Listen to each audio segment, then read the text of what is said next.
Pernahkah kita terpikir bahwa lafal doa-doa yang sering kita ucapkan sehari-hari dalam ritual upacara ibadah keagamaan sebenarnya memiliki asal-usul yang sangat primitif? Pada zaman Magi dan animisme, doa-doa sudah dikenal pada waktu itu sebagai sebuah mantra yang memiliki banyak fungsi. Again, animistik dimulai dari orang-orang yang mempercayai keberadaan roh-roh. A.B. Tyler menjelaskan hal tersebut dalam bukunya Primitive Culture.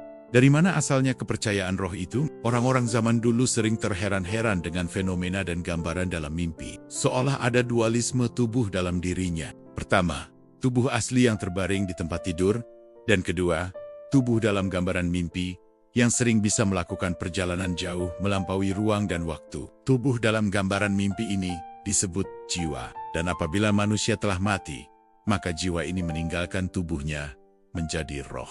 Roh belum memiliki sifat personal manusia. Ketika roh sudah meninggalkan tubuh, ia masih mempunyai keterikatan dan perasaan pada keluarga atau orang lain. Ia bisa merasuki dan masuk dalam tubuh manusia yang masih hidup. Ia sering melakukan campur tangan dalam kehidupan manusia dalam bentuk kesurupan, yaitu menguatkan atau melemahkan manusia yang sedang kerasukan. Maka untuk menenteramkan dan memohon agar roh-roh tidak mengganggu dan merusak kehidupan manusia, orang-orang primitif memberi sesaji makanan atau apapun yang biasanya merupakan kegemarannya ketika masih hidup. Sesajen merupakan bentuk kompromi masyarakat primitif terhadap roh-roh agar melindungi dan tidak mengganggu mereka. Pemberian sesajen biasanya diletakkan di kuburan tempat roh berpisah dari jasadnya. Oleh karena itu, tempat ibadah pertama manusia bukanlah masjid ataupun pura, tetapi kuburan. Di atas kuburan terjadi semacam negosiasi. Sering yang masih hidup biasanya diwakili oleh seorang dukun, meminta kepada roh agar melindungi dan tidak mengganggu kehidupan mereka yang masih hidup. Sebagai gantinya,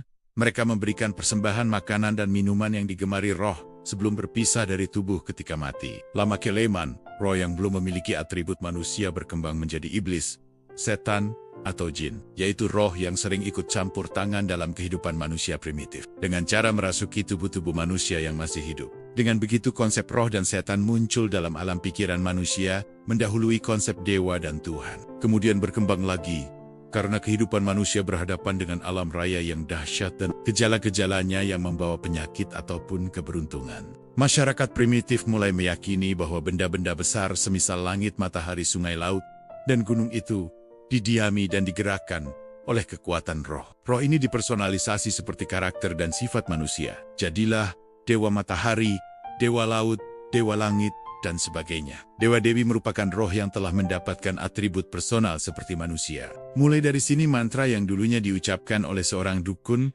kepada roh di atas kuburan menjadi doa yang meminta dan memerintahkan dewa alam melayani kehidupan manusia, seperti menurunkan hujan, menyinari bumi, dan sebagainya. Kata-kata yang diucapkan oleh seorang dukun saat bernegosiasi dengan roh kematian biasanya berupa kalimat permintaan atau perintah.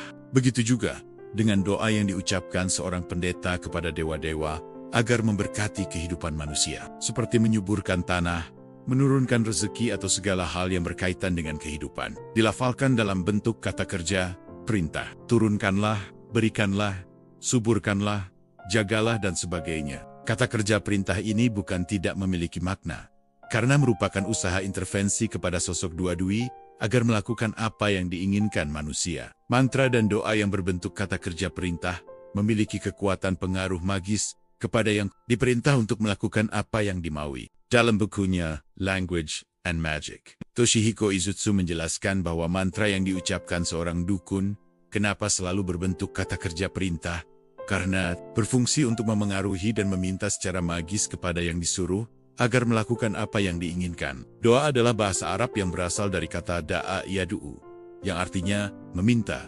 menyeru, dan menyeru. Doa dalam peribadatan Islam selalu dalam bentuk kerja perintah. Semisal berikanlah, selamatkanlah, kuatkanlah, tambahkan rizki, jadikanlah, turunkanlah, dan sebagainya. Jadi konsep doa itu masih merupakan sisa-sisa bentuk evolusi dari mantra magis para dukun dan pendeta ketika mereka berusaha untuk meminta dan memengaruhi roh-roh, jin, setan, dewa-dewa agar melakukan apa yang manusia butuhkan dalam hidup. Bedanya hanya objeknya saja, yaitu mantra ditujukan pada roh, setan, dan jin. Sedangkan doa pada dewa ataupun Tuhan sebagai bentuk evolusi sesembahan manusia yang lebih maju. Keduanya sama makna dan artinya. Kehidupan manusia disebut dewasa apabila kita mampu hidup mandiri, lepas dari ketergantungan terhadap otoritas di luar dirinya, yang justru bisa memperlemah potensi alamiah manusia itu sendiri. Berpikir dan bekerja jauh lebih baik daripada beribadah dan berdoa. Indonesia sedang membutuhkan yang pertama daripada yang kedua.